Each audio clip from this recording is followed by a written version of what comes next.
Hello बच्चों, मैं श्रीमती प्रेम परिहार, सहायक आचार्य, राजकीय बांगड़ महाविद्यालय डिडवाना।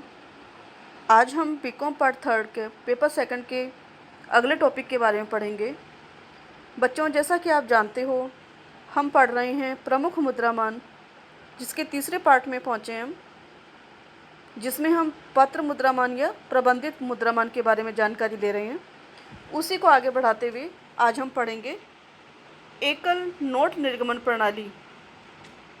जैसा कि आप जानते हैं कि जब नोट निर्गमन का कार्य केवल एक ही बैंक करता है तथा एक ही बैंक को नोट निर्गमन करने का अधिकार दिया जाता है, तो उसे एकल नोट निर्गमन प्रणाली कहते हैं। एकल नोट निर्गमन प्रणाली के लाभ या गुण क्या क्या होते हैं? पिछले वीडियो में आपने बहुल निर्गमन प्रणाली के दोष पढ़े थे। उन्हीं दोषों से बचने के लिए विश्व के अधिकांश राष्ट्रों ने नोट निर्गमन में बहुल प्रणाली का परित्याग करके एकल नोट निर्गमन प्रणाली को अपनाना शुरू कर दिया था, जिसमें देश का प्रमुख बैंक, जिसके अंदर सामान्यतः देश का केंद्रीय बैंक होता है, वह नोट के निर्गमन का कार्य करता है। इससे क्या क्या लाभ मिलते हैं हमें? एक रूपता। एक ही बैंक द्वारा नोट निर्गमन करने से वह भिन्न भिन्न आकार के मूल्यों के नोट जारी करने के बावजूद एक ही मूल्य के नोटों में एकरूपता बनी रहती है। उसमें शीघ्र परिचायकता होने के कारण जालसाजी और नकली नोटों की संभावनाएं बहुत कम हो जाती है। पारस्परिक प्रतियोगिता का अभाव। चूँकि एक ही बैंक को नोट निर्गमन का अधिकार दिया जाता है, तो दूसरे बैंकों से प्रतियोगिता होने का प्रश्न ही नहीं उठता। इससे जनहित की सुरक्षा होती है। मितव्ययता। एक ही बैंक के द्वारा नोट निर्गमन करने पर धात्विक कोष भी कम ही रखने पड़ते हैं। बड़े पैमाने पर नोट छापने में सस्ता पड़ता है।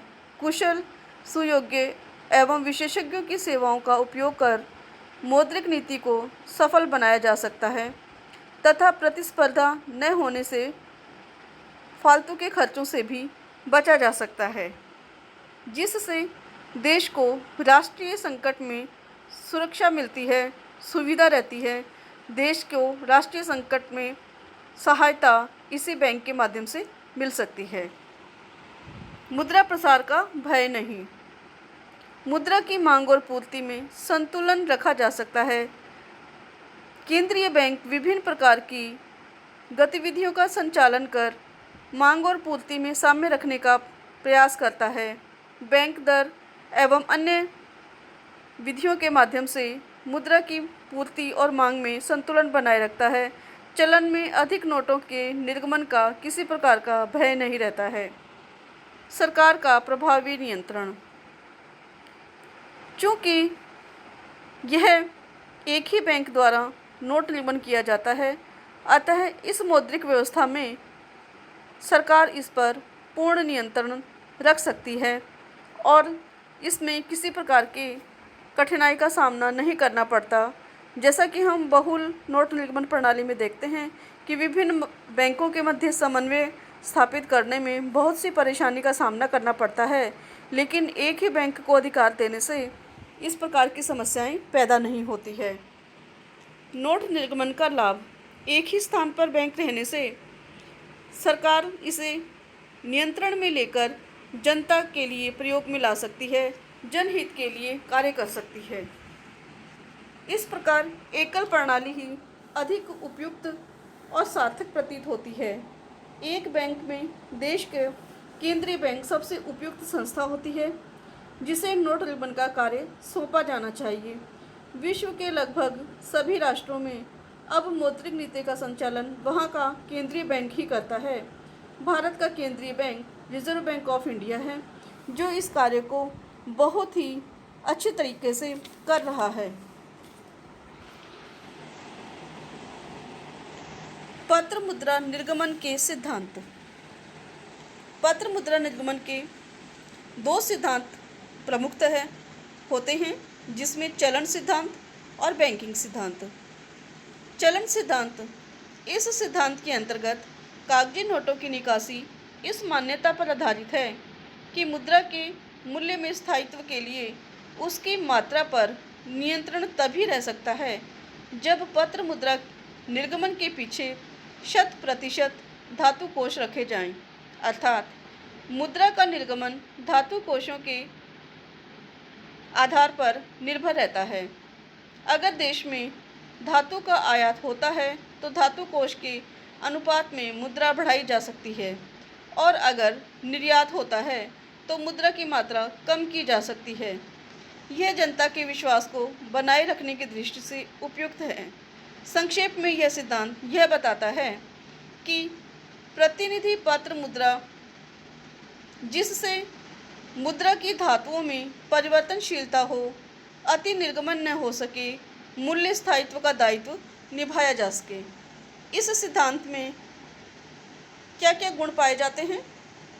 चूँकि यह सिद्धांत नोट निकासी के पीछे 100% स्वर्ण या धातु कोष रखने की मान्यता पर काम करता है, जिससे मुद्रा की पूर्ण परिवर्तनशीलता बनी रहती है। मुद्रास्फीति का भय नहीं रहता, क्योंकि मुद्रा की मात्रा स्वर्ण कोषों के बढ़ने पर ही बढ़ना संभव होती है। मूल्यों में स्थायित्व रहता है और पूर्ण परिवर्तनशीलता के कारण जनता इसमें विश्वास करती है। चलन सिद्धांत के दोष। इस सिद्धांत की कई प्रकार के दोष हैं, जैसे लोचता का अभाव। इस सिद्धांत में मूल्य स्थायित्व के उद्देश्य के पीछे मुद्रा की लोच की बलि दे दी जाती है। अमितव्ययतापूर्ण। यह सिद्धांत बहुत खर्चीला होता है, क्योंकि 100% धातु या स्वर्ण रखना पड़ता है। बहुमूल्य धातुओं के बेकार पड़े रहने पर उन पर ब्याज की हानि उठानी पड़ती है और साथ ही साथ प्रबंधन आदि का भी खर्च होता है। साख की उपेक्षा। यह सिद्धांत आधुनिक साख की उपयोगिता एवं आवश्यकता की उपेक्षा करता है। अव्यावहारिक और असामयिक सिद्धांत है। मुद्रा को धातु कोषों से बांधना एक प्राचीन और अंधविश्वासी प्रवृत्ति है। विकासशील राष्ट्रों के लिए अनुपयुक्त है, क्योंकि न तो उनके पास में इतना स्वर्ण ही होता है और न ही वे स्वर्ण कोष की विलासिता के भार को सहन करने की स्थिति में होते हैं। संकट काल में भी यह सिद्धांत सहयोग नहीं देता है।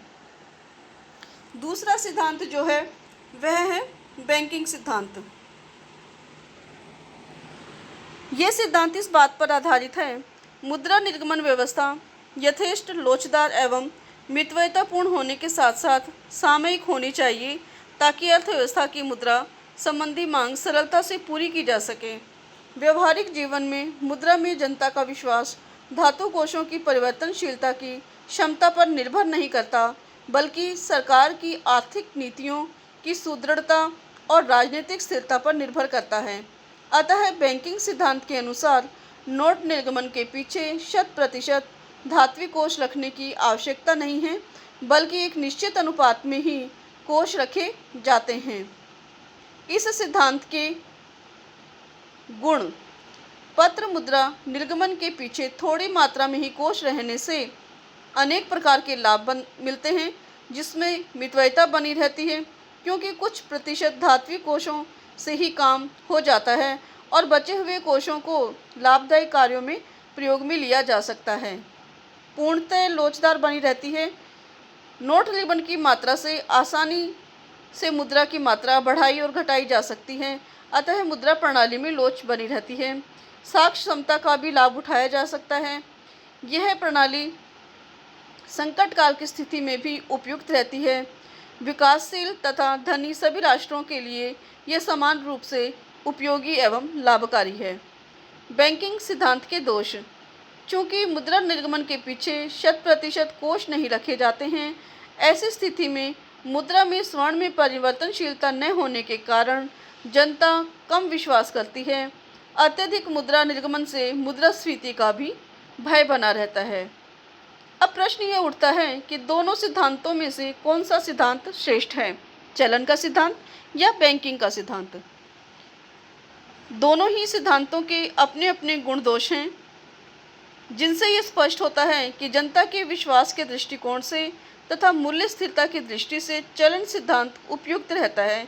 पर आज जनता का विश्वास मुद्रा की परिवर्तनशीलता पर उतना निर्भर नहीं करता जितना कि सरकार की नीति एवं सुव्यवस्था पर निर्भर करता है, तथा मूल्य स्थायित्व भी मुद्रा प्रणाली की लोच पर आधारित है। आज विश्व में मुद्रा की बढ़ती हुई मांग को देखते हुए उनके पीछे 100% धात्विक कोष रखना संभव नहीं है, क्योंकि धातुओं की पूर्ति कम होती जा रही है। अतः व्यवहारिकता, मितव्ययता और मुद्रा प्रणाली में पर्याप्त लोचता के लिए बैंकिंग सिद्धांत के अनुसार ही मुद्रा का निर्गमन करना श्रेष्ठ रहता है। यह संकट काल में तथा विकासशील देशों, पिछड़े देशों सभी के लिए उपयोगी रहता है, क्योंकि इसमें मुद्रा प्रणाली में सुरक्षा के साथ साथ लोचता का गुण भी निर्भर रहता है। नोट निर्गमन की पद्धतियां एवं तरीके। प्रत्येक देश द्वारा आवश्यकता अनुसार नोट निर्गमन की रीति और विधि को निर्धारित किया जाता है। इसकी अनेक रीतियां हैं जिनको हम एक एक करके पढ़ेंगे। पहला है निश्चित विश्वास आश्रित निर्गमन पद्धति। इस रीति के अंतर्गत एक निश्चित निर्धारित सीमा तक नोटों की निकासी के लिए कोई धात्विक कोष नहीं रखा जाता, परंतु उस सीमा के पश्चात नोट निर्गमन करने पर सभी अतिरिक्त नोटों की निकासी के लिए पीछे 100% कोष रखना आवश्यक होता है। इस प्रकार जितनी राशि के नोट बिना धातु कोष से निकाले जाते हैं, उसके पीछे सरकारी प्रतिभूतियां रखी जाती है। इस नीति को निश्चित आरक्षित नोट निर्गमन पद्धति भी कहा जाता है। सरकार आवश्यकता पड़ने पर पूर्ण निर्धारित सीमा में संशोधन कर सकती है, यानी उसे घटा बढ़ा भी सकती है। इस पद्धति के गुण दोष। इस रीति में मुद्रास्फीति का भय बना रहता है। परिवर्तनशीलता जनता के विश्वास का गुण है, परंतु लोचता के अभाव के कारण, मितव्ययता और अव्यावहारिक होने के कारण यह दोषपूर्ण भी है। अगला है अधिकतम विश्वास आश्रित निर्गमन पद्धति या रीति। इस पद्धति में नोट निर्गमन के लिए एक अधिकतम सीमा तक नोट निकासी के पीछे कोई धात्विक कोष नहीं रखा जाता और उस सीमा के बाद नोट निर्गमित नहीं किए जा सकते, चाहे सरकार 100% धातु रखने के लिए ही तैयार क्यों न हो। सरकार को नोट निकासी अधिनियम में संशोधन करके इस अधिकतम सीमा को घटा बढ़ा सकती है, यानी कि बिना अधिनियम में संशोधन करे इसके अंदर नोट निर्गमन की सीमा को नहीं बढ़ाया जा सकता। इस प्रणाली के भी अनेक गुण दोष हैं। यद्यपि इस प्रणाली में स्वर्ण कोषों की बचत होती है, चलन में आधिक्य का अभाव रहता है, मुद्रा प्रणाली में कुछ सीमा तक लोच पाई जाती है, परंतु यह रूढ़िवादी, कम लोचपूर्ण और अव्यवहारिक है, क्योंकि सरकार को अपने अधिकारों को एक सीमा तक दुरुपयोग करने पर रोकती है, लेकिन यह अपने देश की परिस्थितियों के अनुसार कार्य न करने पर मुद्रास्फीति जैसे घातक परिणाम भी भुगतने पड़ते हैं। आनुपातिक निधि प्रणाली।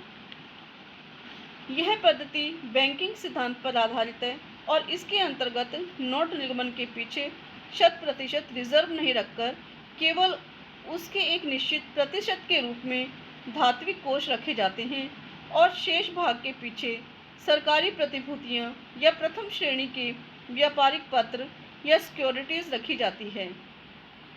भारत में इस तरह की व्यवस्था की गई है। इसके भी अपने गुण दोष हैं। इस प्रणाली में मुद्रा में पर्याप्त लोचता बनी रहती है, क्योंकि 100% कोष नहीं रखना पड़ता, केवल थोड़ा सा कोष रख करके मुद्रा का निर्गमन किया जा सकता है। इसमें परिवर्तनशीलता बनी रहती है और चलन आधिक्य पर भी रोक लगती है, क्योंकि बिना धात्विक कोषों में वृद्धि किए नए नोट निर्गमन नहीं किए जा सकते। इसके अनेक दोष भी हैं, क्योंकि इसमें स्वर्ण कोष बेकार पड़ जाते हैं जिनका दूसरे कामों में उपयोग नहीं लिया जा सकता।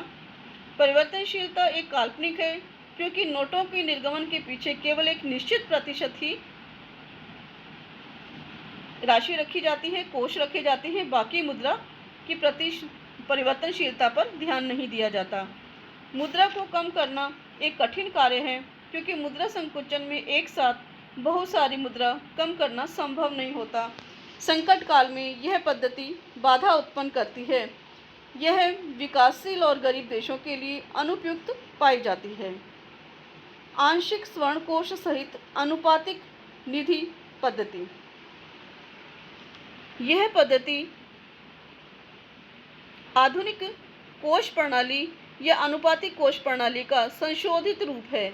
इसके अंतर्गत नोट निगमन के पीछे एक निश्चित अनुपात में धात्विक कोष तो रखने की व्यवस्था है, पर विशेष रूप में स्वर्ण की एक न्यूनतम कोष सीमा भी निर्धारित कर दी जाती है, जिससे से कम उतना स्वर्ण तो कोष में रहे ही रहे, बल्कि रजत या विदेशी ऋण पत्रों को भी रखा जाता है।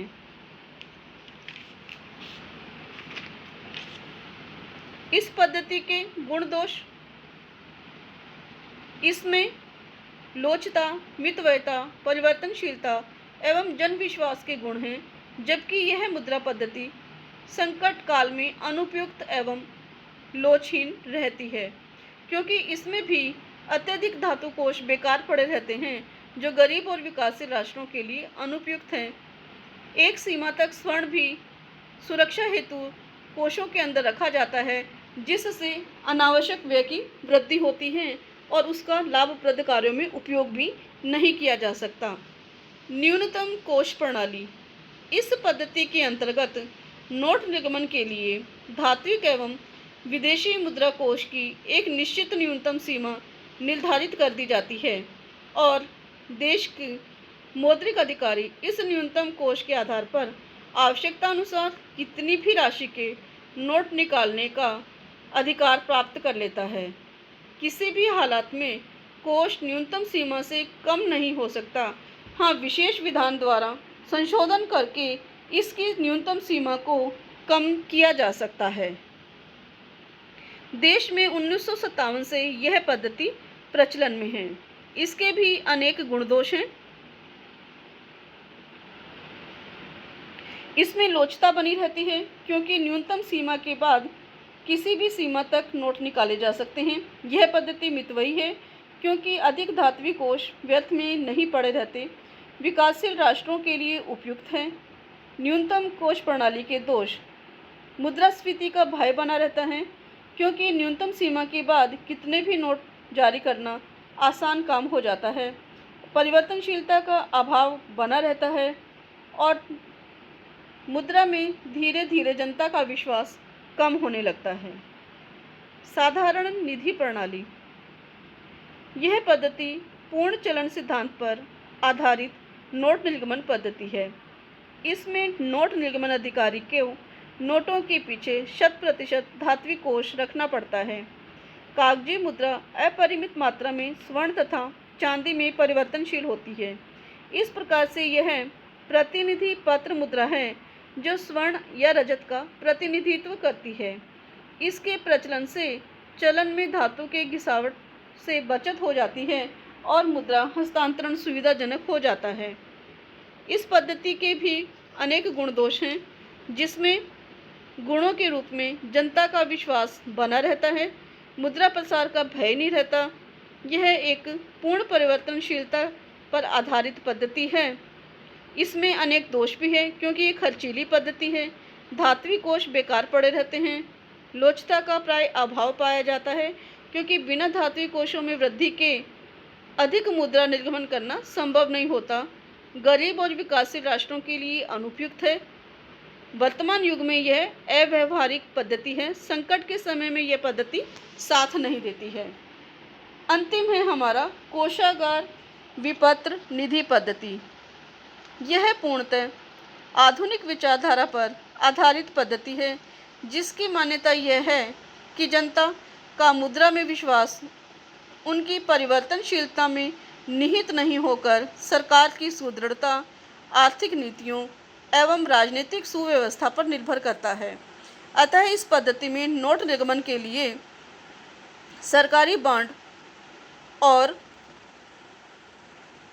रखे जाते हैं। यहाँ धात्विक कोष नहीं रखे जाते।